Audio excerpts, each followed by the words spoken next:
नमस्कार. भाजप आमदार प्रवीण दरेकर यांना मराठा समाजाने हाकलून लावलंय. त्याचं झालं असं की गेल्या काही दिवसापूर्वी प्रवीण दरेकर यांनी ज्या मराठा समाज होते त्यासोबत मनोज जरांगे पाटील यांच्याबद्दल टीका टिप्पणी केली होती. त्याचाच मनामध्ये असंतोष पकडत ज्या मराठा समाजाने कांदिवली या ठिकाणी झालेल्या एका सभेमधून त्यांना थेट हाकलून लावलंय.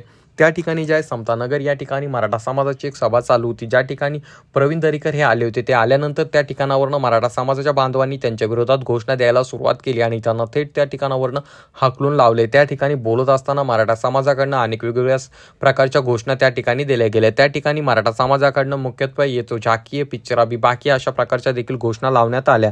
त्या ठिकाणी बोलत असताना अनेक जण असं देखील बोलत होते की लोकसभामध्ये जशी तुम्हाला लायकी दाखवली त्याचप्रमाणे विधानसभेमध्ये देखील तुम्हाला लायकी दाखवू, अशा प्रकारच्या घोषणा व त्याच ठिकाणी बोलत असताना मराठा समाजाने त्यांना हाकलून लावलं. त्या ठिकाणावरून ज्या प्रवीण दरेकर यांना खाली मान घालून चालतं व्हावं लागलं. त्यामुळे त्या ठिकाणी मोठ्या प्रमाणात टाळ्या आणि शिट्ट्या देखील वाजविण्यात आल्या.